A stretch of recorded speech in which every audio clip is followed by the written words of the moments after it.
All right, in this section, we're going to learn about inverse functions. Something you need to know about an inverse function is what is actually going on here. So if we have a given function, and that could be any function at all, remember it's y equals, and whatever you would possibly plug into your calculator. We have a table, and what the inverse function is taking the x and the y and switching places. And so if we were to graph those two tables there, you would have a graph that would look somewhat like this. And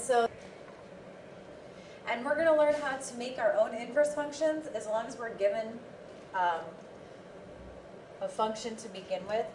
And here are their steps. There's 3 steps. And this is a very easy way, or an easy task to do. So the first thing we're going to do is we're going to switch our x and y, just like I did in that table. So we're going to say x equals 3y minus 5. Okay, so I got the first step done.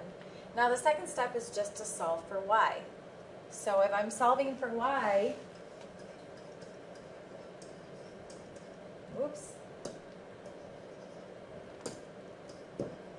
I'm going to add 5 to both sides.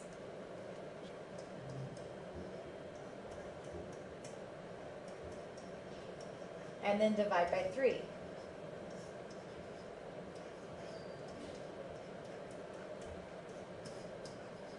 Okay, so solving for y was pretty simple as well. And then the step 3 is just label with the inverse symbol. All that symbol is just putting like a -1 as an exponent type of symbol on the y. So this was our regular function, and this is our inverse. Alright, I want you to pause the video and try this on your own. I want you to check your answer, and I do have the work shown in case you messed up. You can see where you went wrong.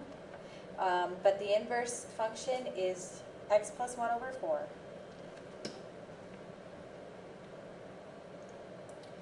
Alright, now in your book they're going to give you 2 different functions, and they say to verify that this function here, which is f, and this function over here, which is g, are inverses of each other. And there's a way to do this. We're going to follow these rules here for each time we do a problem like this. So this is telling us to plug in g function into this. So I'm going to take my f function, which is x plus 4, and I'm going to leave open a blank for the x. And I'm going to plug this into it. So x minus 4 goes here. And when we do this, when we simplify, we should get an x in the end.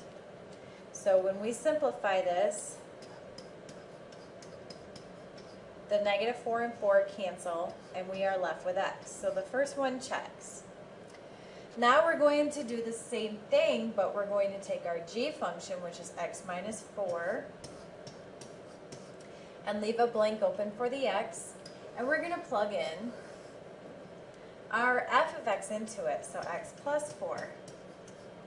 And when we go through and simplify, we should be left with x.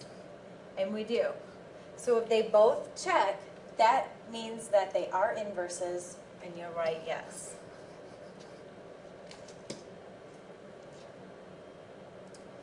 Okay, again, I want you to pause the video and try this one on your own. And this one also verifies that they both are inverse functions of each other. Now the next type of problem is finding the inverse of a power function. And they give you a function that is no longer that says y equals, it just says f of x equals. So I want you to realize over here that this x is more than or equal to 0 part is just to let you know that when this works, only the values of 0 or more will be able to go in the function. So for now, I just want you to kind of ignore that. I don't want it to confuse you. So to begin this problem, I would change the f of x to a y because f of x and y are the same meaning of a function. And we're going to do this problem exactly the way we did the previous problems. Switch your x and y and solve for y now. So we're going to divide by 4.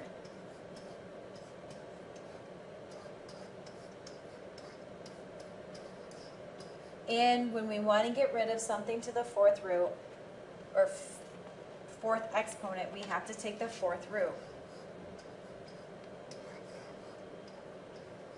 So our answer, and again you want to put the symbol for the inverse, is the 4th root of x to the 4th. Now I always check to see if I can take the 4th root of a 4 down there, but I can't, so I'll leave my answer like that. Go ahead and pause the video and now try this on your own.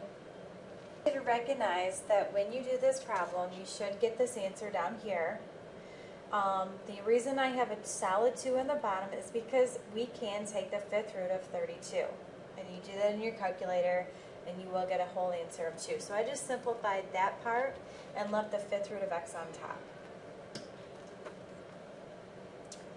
Alright, last thing, this is very easy, is it says graph the function and determine if the inverse will be a function. So they give you the regular function and all we have to do is go to our graph in our calculator and plug this in the y equals and push graph. When we push graph, you should get a graph that looks like this. That is just for the regular function. We are not finding the inverse. I don't want the inverse graph, nothing. The way to tell without having to do all that is by the horizontal line test. So if you get your pencil and put it horizontally, if you can go on this graph anywhere with your pencil and leave it there, as long as that graph only hits the pencil once, no matter where you throw your pencil, then this will be an inverse. So when you have a horizontal line test that works, yes, the inverse will be a function as well.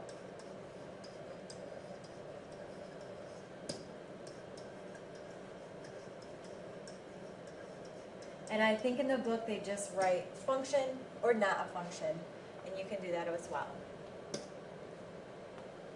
Okay, now, I know some of you don't take calculators home, but if you do, go ahead and pause the video and do the same exact way. If you don't, then you're going to need to just copy down the graph that I give you in the end.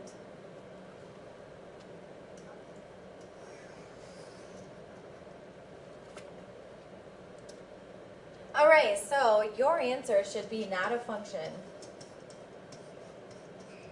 All I did was plug in the equation into my y equals exactly how I see it with parentheses and all. And then I take my pencil, and if I just place it on the graph anywhere, you can tell that it does hit twice, meaning that the inverse will not be a function.